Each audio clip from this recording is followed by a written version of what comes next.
a question of sport in 20 minutes. First on BBC One, the early evening news with Nick Owen. The Prime Minister has announced there will be no general election this year. In an exclusive interview with the BBC, he has ruled out an autumn vote.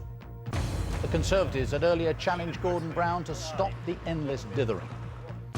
And England's rugby triumph. Against the odds, they're through to the World Cup semi-finals, beating Australia.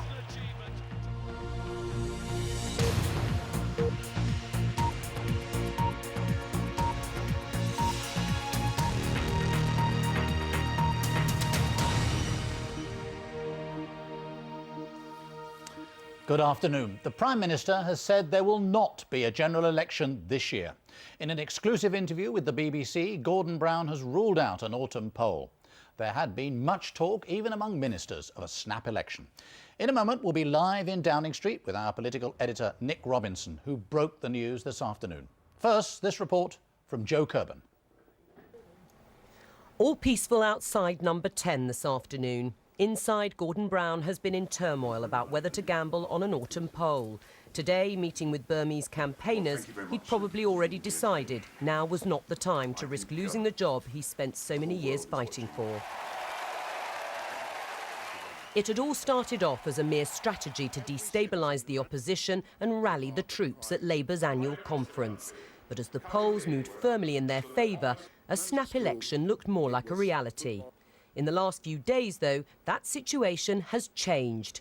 The latest poll being published in the News of the World tomorrow, crucially based on marginal seats, puts the Conservatives on 44%, Labour on 38%, giving the Tories a 6-point lead.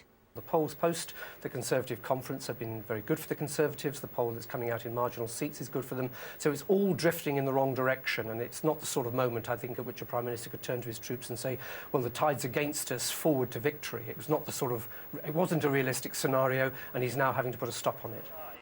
Privately, the Conservatives will probably breathe a sigh of relief. Publicly, though, David Cameron, out campaigning in Oxford today, was still upbeat that his party was ready for an election. Tonight, the Liberal Democrat leader Sir Mingus Campbell said Gordon Brown had boxed himself into a corner. There's no doubt that people will see this as being a loss of nerve on the part of the Prime Minister, who for several weeks was quite happy that the impression should be created that he was ready to call a general election. It all looks so different this week. The government was on an election footing with a stream of high-profile political activity. Wednesday, the Prime Minister was with British troops in Iraq. Thursday, he was with Lord Darzi for the publication of the NHS interim report. And Friday, the multi-billion-pound Crossrail project was given the green light. There may be no election now, but on Monday, Gordon Brown's still expected to update MPs on the latest situation in Iraq. Tuesday, the Chancellor Alistair Darling will deliver the next round of government spending commitments in a bid to carry on with business as usual.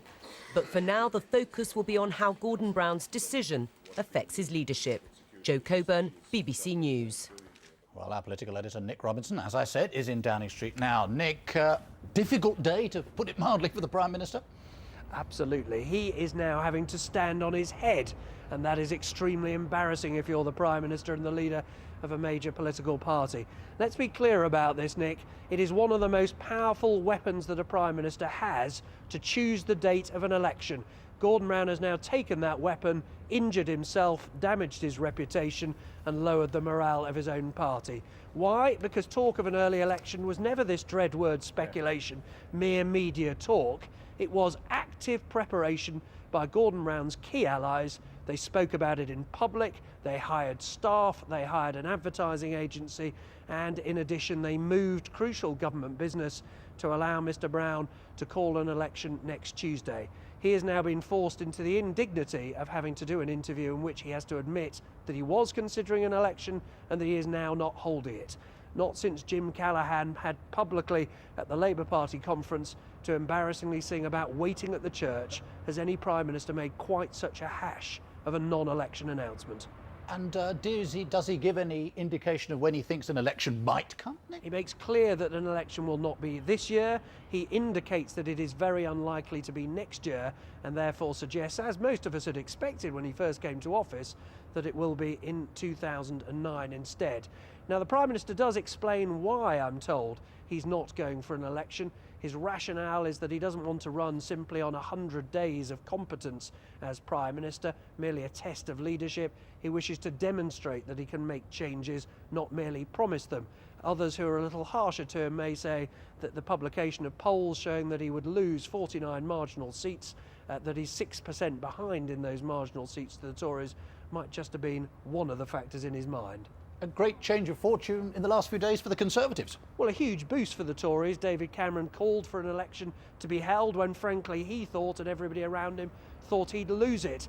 Oddly, by the end of his week and by the time these polls have come out, they're now beginning to wish there really was an election, that they might actually, after all, win it. Now, let's remember, of course, this sort of talk doesn't affect real people's lives. It doesn't make us poorer. It doesn't make us less safe. And in the end, Gordon Brown will have a red face. But if he is able to get his party back on track, to deliver competently, to set out a programme of change, he'll rue the day he allowed this talk to get going.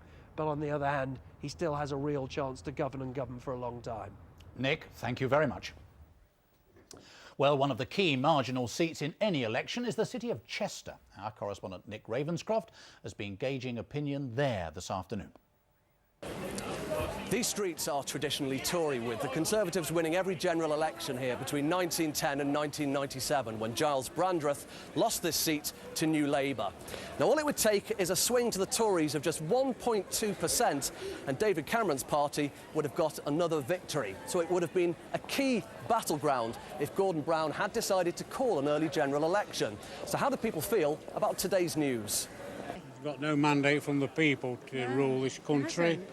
Tony Blair had got that, not him. Yeah, so they should have called it an election. I think Gordon Brown would be making a mistake if he's going to be keeping the people on his side anyway. But I don't know, maybe he should leave it till next year. Let's see what surprises come along. That's his decision. There's not a lot we can do about it, is there, really? Give him a chance to try and get it right. Conservatives in Chester say that they've been on a roll since the spring local elections, when they won back control of the town hall. But it seems they'll have to wait before having a crack at winning back the parliamentary seat at a general election. Nick Ravenscroft, BBC News, Chester. Now, other news. Prince William's expressed deep sadness at the death in southern Afghanistan of his former platoon commander at Sandhurst. The Ministry of Defence has confirmed that Major Alexis Roberts of the Royal Gurkha Rifles was killed by an explosion. He's the 82nd soldier to die since British forces went to Afghanistan in 2001, and the most senior British officers to be killed. At the Rugby World Cup, England have caused a massive upset by beating Australia in Marseille. They reached the semi-finals with a narrow 12-10 win. Australia had been strong favourites to avenge their 2003 World Cup final defeat on home soil. Here's Kevin Geary. Written off, pilloried even, England were given virtually no chance of beating the side they so memorably conquered to win the world title 4 years ago. And that looked about right as Sterling Mortlock confirmed Australia's early dominance by giving them the lead. But gradually, England's forward supremacy became apparent. Desperate defence conceding the penalty with which Johnny Wilkinson brought the scores level. Then, 8 minutes from half-time, Australia's first attack of conviction brought the game's only try as Tukiri went over to establish a 10-6 lead. It looked like being pivotal, but in the second half, England dug deep into their reserves of valour and resourcefulness and would have had a try themselves, but for Cat's fumble. No matter, their forwards were doing to Australia's pack what a bulldozer does to rubble. Cue that man Wilkinson again with the kicks which sent England into the semis and left the Aussies on their knees and in tears. Kevin Geary, BBC News. Well, let's go back now to our main news. Gordon Brown has said there will not be election in the autumn after all this year at all. Speaking to the BBC's Andrew Marr in the last few minutes, this is part of what the Prime Minister had to say.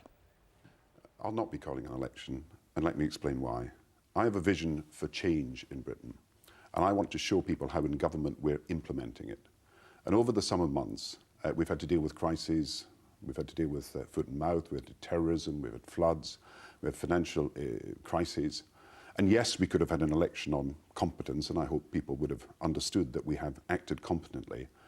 But what I want to do is to show people the vision we have for the future of this country in housing and health and education.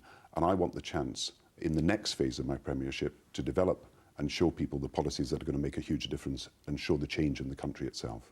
Well, that was Gordon Brown speaking at Downing Street, giving an exclusive interview to BBC News. And just to remind you of the main news, of course, the Prime Minister is telling us that there will not be a general election this year.